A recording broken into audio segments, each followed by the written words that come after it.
right, fantasy managers, welcome to USA Sports Zone. Week 3 is here, and if your roster decisions are causing more stress than maybe a last-second field goal attempt, well, you've landed in the perfect spot. Yeah, definitely. We've been, tirelessly analyzing these Week 3 matchups, sifting through stats, trends, really trying to give you the clearest path to victory. That's right. And we're not just throwing darts here, folks. We're drilling down into those really critical lineup choices, QBs, running backs, wide receivers, tight ends. All of them. We're focusing on those hidden edges, maybe some potential pitfalls, the stuff that can truly swing your week. So whether you're chasing that playoff berth or just, looking to crush your league rival, stick with us. Absolutely. You'll walk away with actionable insights. Yeah. Not just a list of names. And hey, while you're here, make sure you hit that subscribe button. You won't want to miss our future breakdowns and expert analysis. Definitely subscribe. Okay, so let's jump straight into the quarterback position. This week, our analysis, it seems to show it's less about just raw talent, maybe, and more about strategically exploiting defensive vulnerabilities. Yeah. We've seen a clear pattern emerge. Yeah. Look for QBs who can capitalize on specific pass rush weaknesses or, secondary coverage gaps. Who are we absolutely rolling with in Week 3, and why? Okay, yeah, the quarterback landscape this week, it's seen some intriguing shifts. First up, I think we got to talk Jared Goff. Detroit Lions, they're playing the Ravens. Okay. He put on a show in Week 2, 334 passing yards, 5 touchdowns, finished as the QB1. Wow. 5 TDs. Yeah, and the Ravens defense, crucially, has allowed the second most passing yards through 2 weeks, and get this, they have a surprisingly low sack rate. Oh, interesting. So he'll have time. Exactly. And when you factor in Baltimore's own, high-octane offense, the Lions will need to air it out to keep pace. That puts Goff in just a prime position. That Week 2 explosion from Goff certainly turned heads. Yeah. What was the key factor there? Was it like a shift in offensive strategy or just him capitalizing on a weak secondary? Well, it was a bit of both, I think, but mostly capitalizing. And speaking of capitalizing, Dak Prescott, Dallas Cowboys, playing the Chicago Bears, another strong pick. Right. Dak looked good. Yeah, 361 yards, 2 touchdowns, 22 fantasy points in Week 2. And the Bears defense, oh man, it's been a goldmine for opposing QBs. Really? How so? League high 7 passing TDs allowed, highest passer rating against them, highest yards per attempt allowed. We've already seen other QBs like J.J. McCarthy and Goff easily hit over 22 fantasy points against Chicago. Dak should feast here. Okay, Dak's looking good. Okay. Now, with the number of injuries piling up at QB, finding that hidden value is more critical than ever, right? Are there any deeper plays for those of us maybe scrambling for options? Absolutely, and this is a deep one. Drake May. The rookie, New England Patriots, gets a deep start against the Pittsburgh Steelers. He showed flashes against Miami, right? 2 passing TDs, a rushing score. Now, the Steelers' defense, they've allowed 5 total touchdowns to other quarterbacks. And while they generate pressure, they're not converting it into sacks. They've also allowed high passer ratings, high completion percentages. Okay. And here's a wild stat for you. Pittsburgh has given up 31-plus points in their first 2 games. First time that's happened since 1989. 1989. Wow, that points to a struggling unit May could exploit then. Exactly. It's an eye-opener. So, beyond May, any other deeper dives at QB you're particularly excited about for Week 3? Maybe someone flying under the radar? You bet. Daniel Jones, Indianapolis Colts facing the Tennessee Titans. Daniel Jones. Believe it or not, he's currently the fantasy QB2 on the season. Only Lamar Jackson's ahead of him. Get out of here, QB2. Yeah.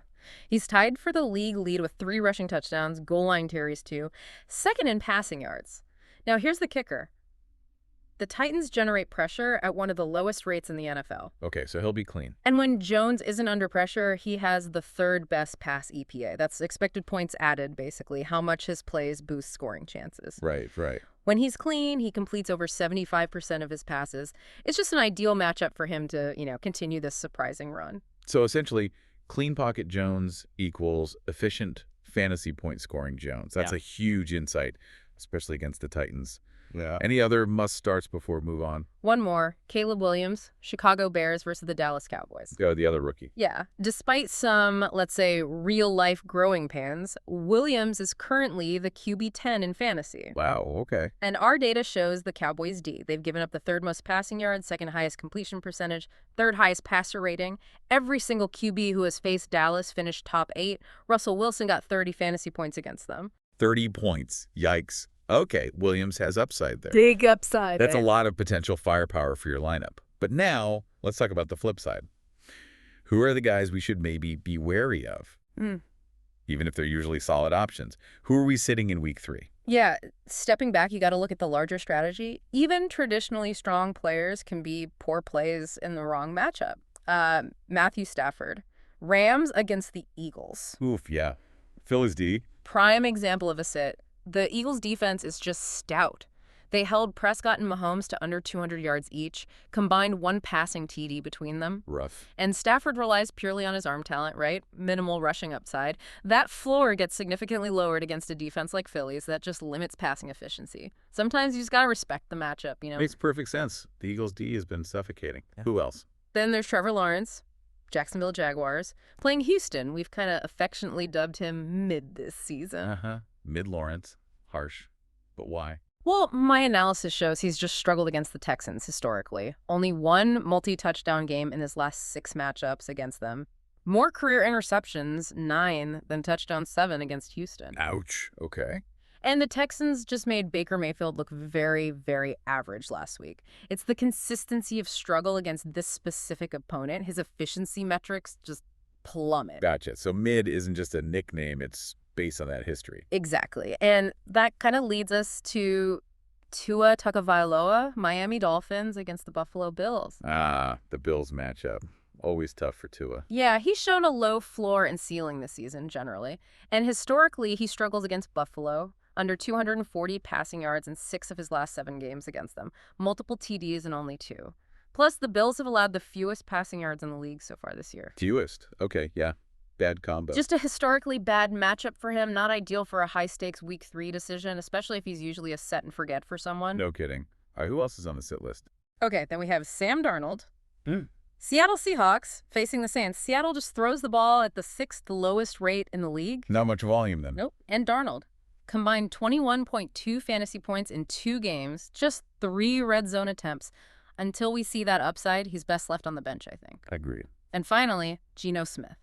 Las Vegas Raiders against the Washington Commanders. He had a truly rough week 2, right? 180 yards, 3 picks. Yes, that was ugly. And the Commanders generate pressure at the 2nd highest rate in the league. They allow a low completion percentage, too. It's just a tough spot for Geno to bounce back. Okay, good list of sits there. Moving on to running backs. The heartbeat of so many fantasy teams, right? Our data here really points to understanding usage and favorable defensive matchups as absolutely paramount. Who's got the green light to explode this week?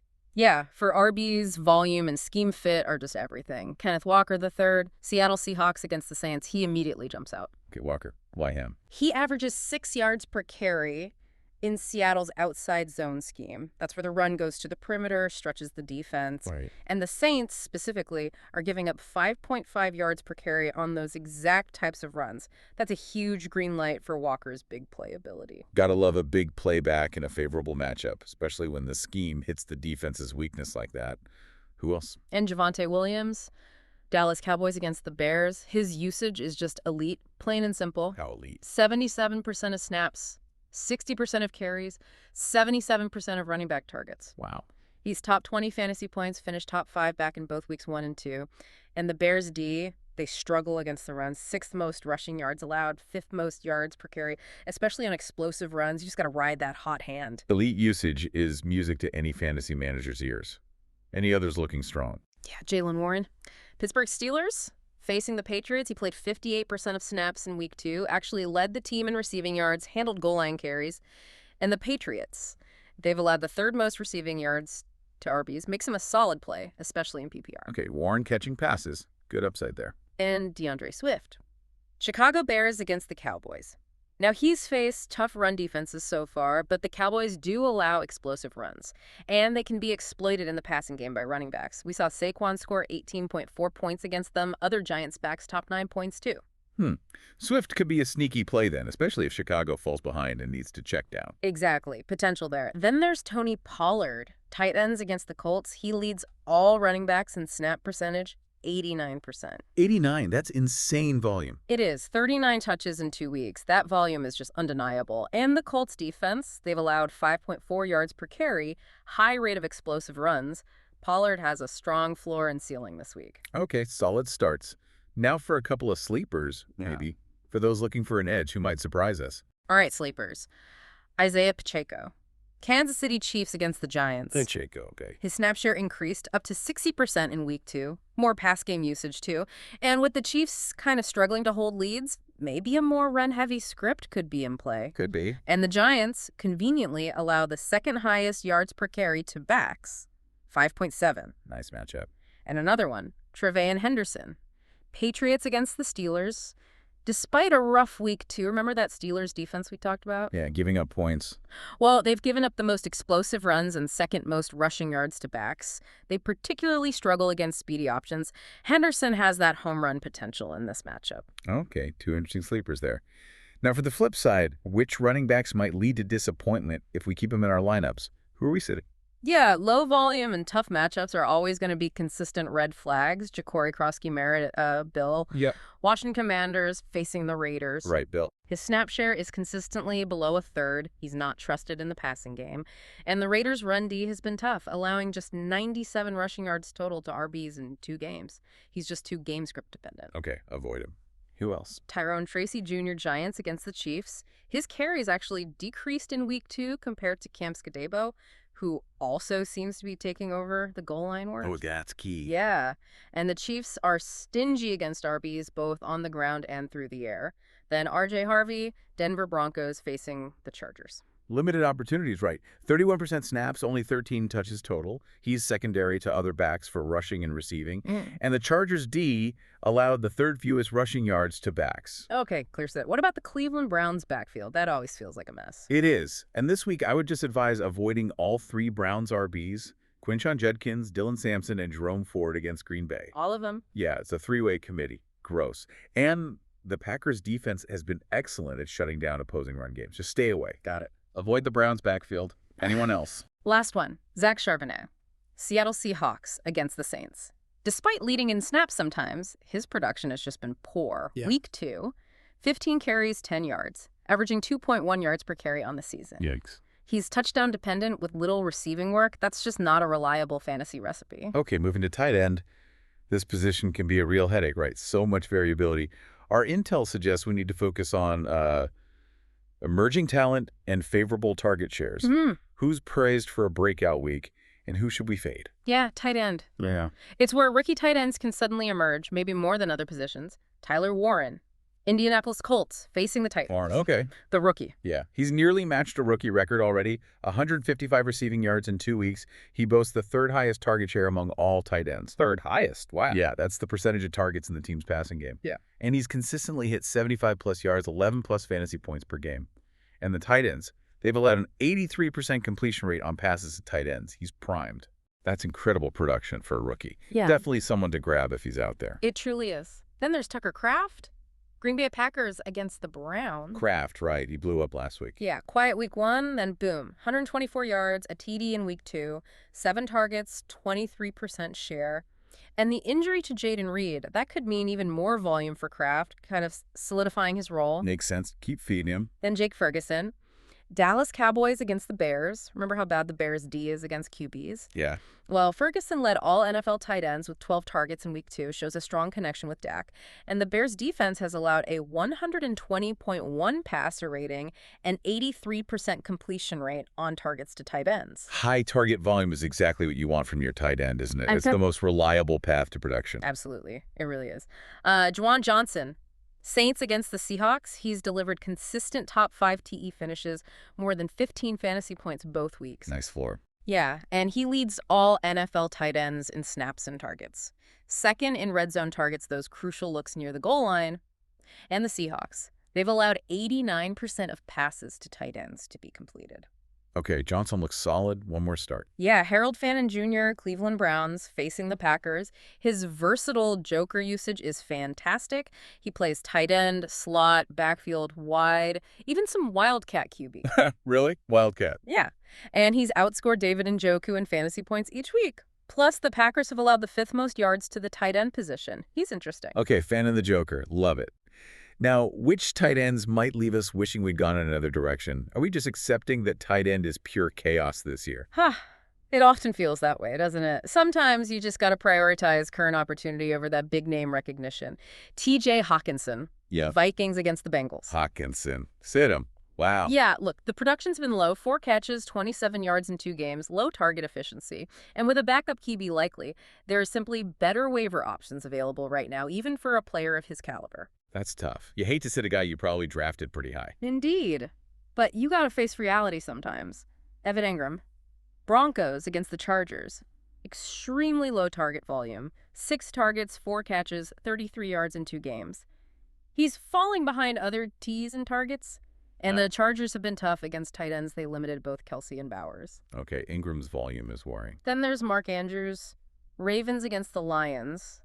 His usage has been, surprisingly low. 4 targets, 2 catches, 7 yards in 2 games. 7 yards. Yeah. For Mark Andrews. I know. He was very touchdown dependent last season anyway, and the Lions have been stingy against T's in the red zone and just in terms of yards allowed. It's a strong defense to avoid, especially for a TD-dependent player. Yeah, good point. Avoid that Lions matchup. Then Jonas Smith. Steelers against the Patriots. That frustrating split usage with Pat Freiermuth just makes both of them difficult to trust in fantasy right now. Yeah, that committee kills both their values. And Cade Otton. Tampa Bay Buccaneers against the Jets. Very low volume again. 7 targets, 3 catches, 25 yards in 2 weeks. He's competing with top receivers and running backs for targets. His path to fantasy relevance is just too narrow right now. All right, wide receivers. Often the most exciting playmakers, right? Capable of winning you your week. Here, our data analysis really zeroes in on emerging target hogs and prime matchup exploitation. Let's talk about the ones who can deliver. Yeah, for receivers, a player's role solidifying is just crucial. Ro Odunze, Bears against the Cowboys. Odunze, you think he's already taken over? He's essentially the new WR1 in Chicago, yeah. Look at the targets. 20 for him versus 11 for DJ Moore. He's seen the Bears' lone end zone target, 3 of their 5 red zone targets. Plus, he's commanding high air yards, meaning he's getting targeted aggressively downfield. Okay. And remember that Cowboys defense allowed the most yards and 3rd most touchdowns to receivers. A new WR1 taking over so quickly in Chicago. That is big news for fantasy. Okay, Odunze is a start. Absolutely. George Pickens, Cowboys against the Bears. He's tied for the league lead with 5 end zone targets. He's a top option near the goal line. And the Bears, they've allowed the most touchdowns to receivers, sets him up for boom potential this week. Pickens in the end zone against the Bears D. Yeah, I like that. Emeka Egbuka, Tampa Bay Buccaneers against the Jets. He's been a really consistent not target. 2 target, 3 TDs in 2 games, averaging 18.3 fantasy points. Nice. He runs almost 40% of his routes from the slot, right? And the Jets have allowed the most yards to slot receivers this season. Plus, if Mike Evans gets shadowed by Sauce Gardner, Egbuka's target share could increase even further. Sounds like he's got a high floor and a high ceiling this week, especially with that juicy slot matchup. Indeed. Juan Jennings. 49ers against the Cardinals. He led the Niners last week. 10 targets, 89 yards, a TD. His versatility lets him avoid top corners and the Cardinals.